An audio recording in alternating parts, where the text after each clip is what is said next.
प्रधानमंत्री Narendra Modi Vladimir Putin से मिलने के लिए रूस पहुंच गए हैं। क्या चीन भारतीय वजीर आजम नरेंद्र मोदी के इस रशिया विजिट के हवाले से बहुत परेशान है? मोदी साहब के जाने से पहले वहां पे इंडिया का कल्चर पहुंचा हुआ था। रशिया ऐसे दोस्त को क्यों खोना चाहेगा? कभी भी नहीं। इंडिया ऑन द कॉन्ट्रेरी उन्होंने बड़े आराम से अपने आप को इंगेज रखा पूरी दुनिया के साथ। जय हिंद दोस्तों, पीएम मोदी 5 साल बाद रूस के दौरे पर हैं। तीसरे कार्यकाल में यह पीएम मोदी का पहला द्विपक्षीय दौरा है। यह दौरा एक ऐसे समय में हो रहा है जब इसका वैश्विक राजनीति पर बहुत महत्व है। यूक्रेन पर रूस के हमले के बाद पीएम मोदी का यह पहला रूस दौरा है। वह 5 साल बाद रूस के दौरे पर गए हैं। सोमवार 8 जुलाई को जब पीएम मोदी मॉस्को में उतरे तो वहाँ पर उनका गार्ड ऑफ ऑनर देकर भव्य स्वागत किया गया। रूसी राष्ट्रपति पुतिन ने मोदी को अपने घर पर चाय और खाने के लिए बुलाया, जिससे दोनों नेताओं के बीच आपसी प्रेम उमड़कर सामने आया। पीएम मोदी ने अपने चिरपरिचित अंदाज में राष्ट्रपति को अपने गले लगाया और मजबूती के साथ उनसे हाथ भी मिलाया। नरेंद्र मोदी साहब का ये विजिट 5 सालों में पहला विजिट है रशिया का, और इन 5 इयर्स में जहां यूक्रेन वॉर स्टार्ट हुई वहीं पर दुनिया में बड़े बड़े इवेंट्स भी हुए हैं, ग्लोबल इवेंट्स ऐसे हुए हैं। तो उसके बाद से ये पहला विजिट होगा और नरेंद्र मोदी साहब की 3rd इनिंग्स का भी ये पहला विजिट रशिया का होगा। इसमें जो एजेंडा बताया जा रहा है कि जिन की पॉइंट्स पर बात होगी उसमें कहा तो ये जा रहा है कि ग्लोबल सिक्योरिटी और रीजनल सिक्योरिटी, दोनों मुल्कों के बीच की ट्रेड और कुछ और की पॉइंट्स हैं। लेकिन अगर हम सिर्फ एक की पॉइंट जो इसका बताया गया है, एक एजेंडा, उसको ले लें तो वही बहुत है चाइना को परेशान करने के लिए। क्या चाइना, क्या चीन भारतीय वजीर आजम नरेंद्र मोदी के इस रशिया विजिट के हवाले से बहुत परेशान है और अपने लिए ख़तरा समझ रहा है?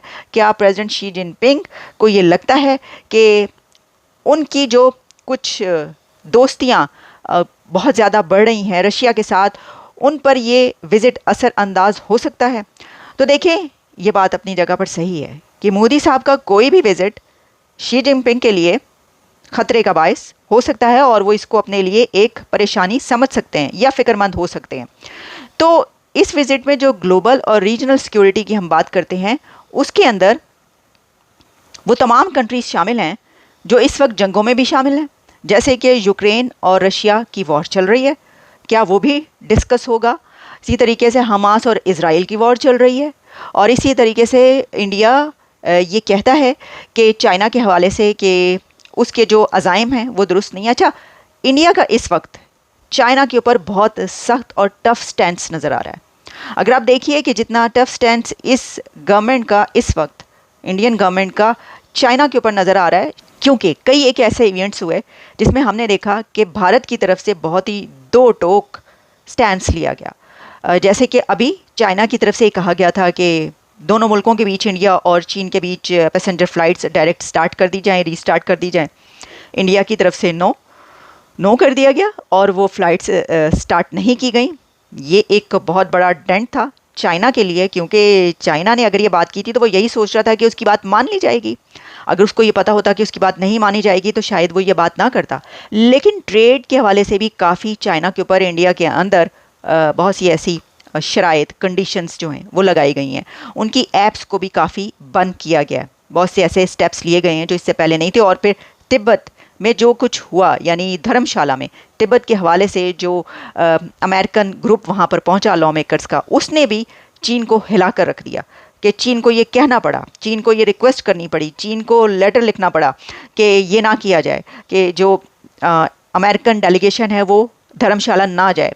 और इसी तरीके से चाइना ने इंडिया से भी रिक्वेस्ट की कि ये ना हो, ये चाइना के ख़िलाफ़ हो रहा है। तो जहाँ ये इतने बहुत सारे हमें पॉइंट्स और भारत का एक टफ स्टैंड नज़र आ रहा है चाइना के ख़िलाफ़, चाइना के ऊपर, तो क्या ये जो रशिया विज़िट है ये भी चाइना को के लिए परेशानी पैदा करेगा?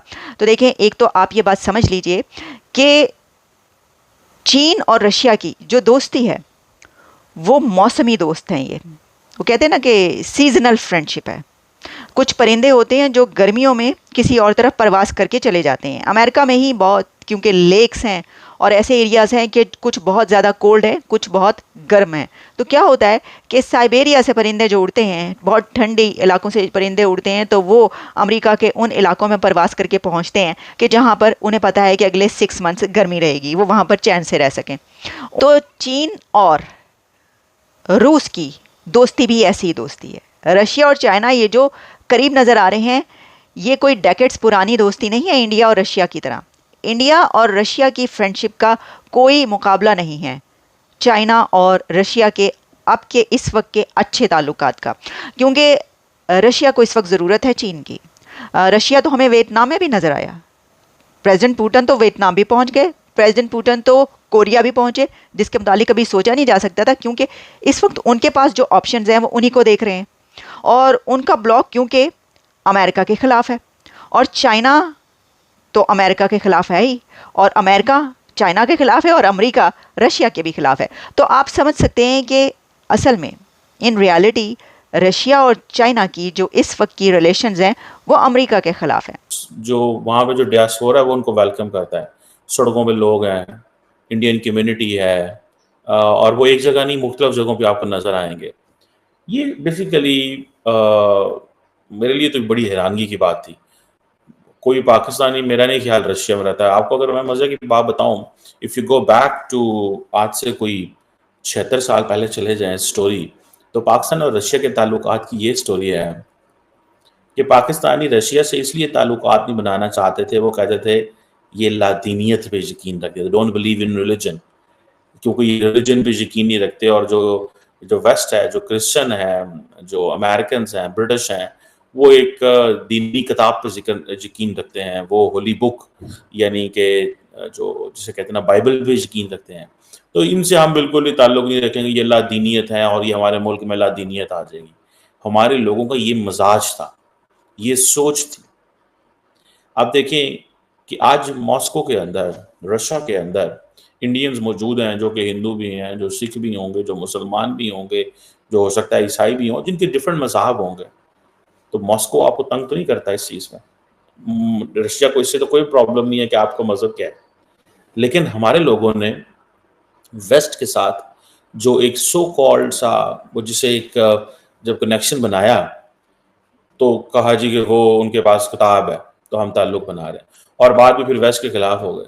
जब वेस्ट ने मुसलमानों को, और ख़ास तौर पे पर्टिकुलरली अगर देखें कोल्ड वॉर के फ्रेमवर्क में देखें, जब एक वक़्त आया कि जब इस्तेमाल किया गया पाकिस्तान को, सऊदी अरब को, बाकी आलम इस्लाम को कि मुजाहिदीन बनाओ, सोवियत यूनियन को ख़त्म करना, तो उस वक़्त भी तरबियत दी गई मुसलमानों को कि ये लादीन हैं, ये मज़हब पे यकीन नहीं रखते, इनको मारना फ़र्ज़ है। मतलब हमारे लोगों ने क्या-क्या तशरीहें निकाली। इंडिया ऑन द कॉन्ट्रेरी, उन्होंने बड़े आराम से अपने आप को इंगेज रखा पूरी दुनिया के साथ। आज वो चीन के साथ भी इंगेज्ड हैं, आज वो रशिया के साथ भी इंगेज्ड हैं, आज वो अमेरिका के साथ भी इंगेज्ड हैं। All the three poles of power international system में जो तीनों के तीनों ममालिक इन्फ्लुएंस करते हैं, वो सारे के सारे वहाँ मौजूद हैं। और आप देखें कि जो रशियंस हैं, वो ढोलकियाँ भी बजा रहे हैं, वो इंडियन ड्रेस भी पहन रहे हैं, वो सारा कुछ कर रहे हैं।